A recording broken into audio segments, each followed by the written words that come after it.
I watch the sport of basketball like I'm a basketball junkie because basically that's what I am. So when I start talking about guys like Ant-Man and how the NBA is not really pushing this brother, but yet he's been dominating all season. You hear them talking about Luka, and they should. You hear them talking about Joker, and they should. You hear them talking about Curry, and they should. You hear them talking about Braun, and they should. So, understand this. If I'm saying something about a player and it hurts your feelings, I'm not trying to hurt your feelings. I'm just talking about the sport from a perspective that removes the fandom. See, before Luka got into the league, I was talking about Luka. When Joker got drafted, I was talking about Joker. I also was talking about Kevin Durant before he got in the league. I watched the sport constantly. And when I was talking about those players, nobody knew. But then, get to the NBA, they feel like who they want to market, and they push them. So, when I'm talking about Caitlyn Clark, people need to go back and check the receipts on what I've said about her before it got all big and mighty, and she's on this high pedestal. I love her game. I was watching her, I was like, this lady can ball. I've said that over and over again.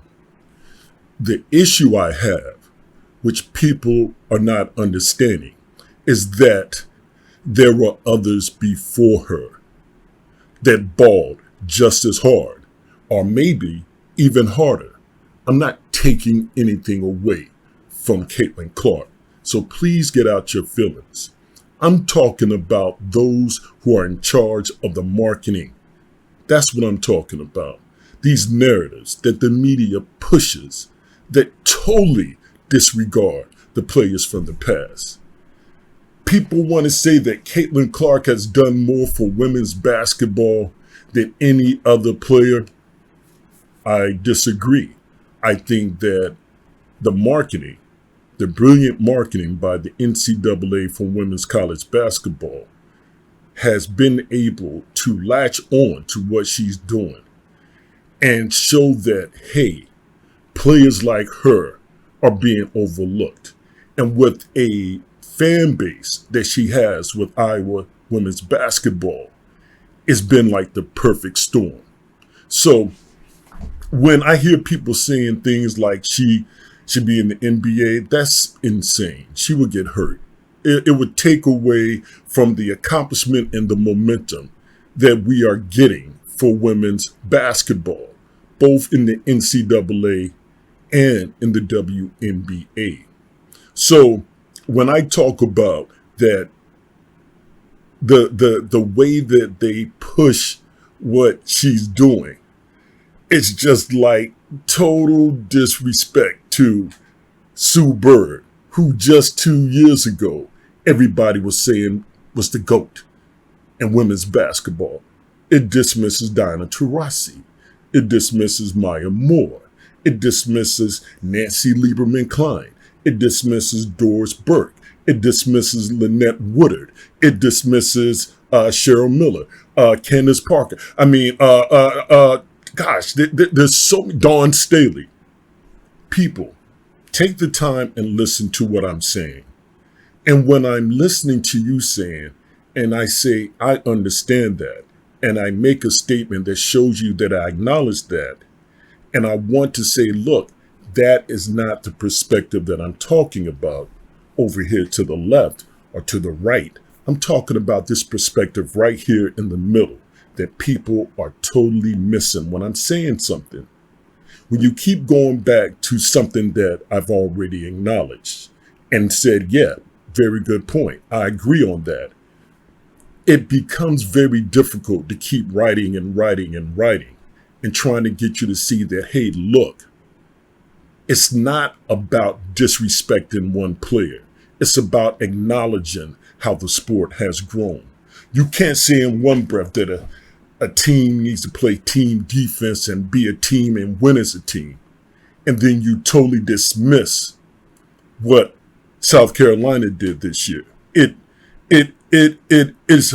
It's hypocrisy, because if you look at what South Carolina did this year, if you really took the time to see what they did, it was historic. But in every interview, when they talked to Raven Johnson about the defense she did on Caitlyn Clark, they said, what was it like to be, just shutting down the most prolific player in college women basketball of all time? What kind of talk is that? You don't see how that dismisses the history, and the people who get upset and agree with that statement about what she said are only going on what they're being pushed by the media. Because if you actually watch the WNBA and women's basketball like me, you would be insulted by that. It's insulting to the game. And that is my point. Yes, give Caitlyn her praise. Don't disrespect the league. When Don Staley was up in the media post interview, they brought up Caitlyn Clark instead of just talking about what they did. 38-0. They don't want to talk about the entire game. They want to make somebody the face.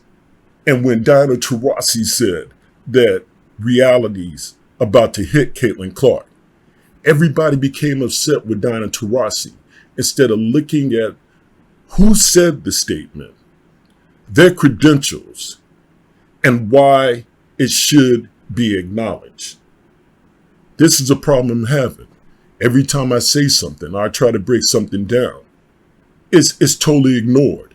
And maybe that's why nobody will come on my show, sit down and talk to me about it, because I'm going to be rational. I'm going to pull up things when it comes to the WNBA that you're not going to like. I posted a video earlier today, Candace Parker, highlights from when she was at Tennessee. I want you to look at that and tell me, how is that not doing work? The problem then, as compared to now, is that the media hype machine wasn't on Candace Parker like they are now. I'm upset because I am a basketball junkie. I watch the WNBA. I watch NBA. I watch CBA. I watch the G League. I watch high school basketball, the OTE. I watch the game. I listen to those who have been there. And it's just a situation where people, once again, are all in their feelings and dismissing what I'm saying. And you keep parroting the same statements over and over again when I've already acknowledged what you said. So please, let's just stop with this. Let's take the time to actually look at what I'm talking about instead of becoming upset, and really, really take the time to embrace the sport and the history of the sport. That's what I'm talking about.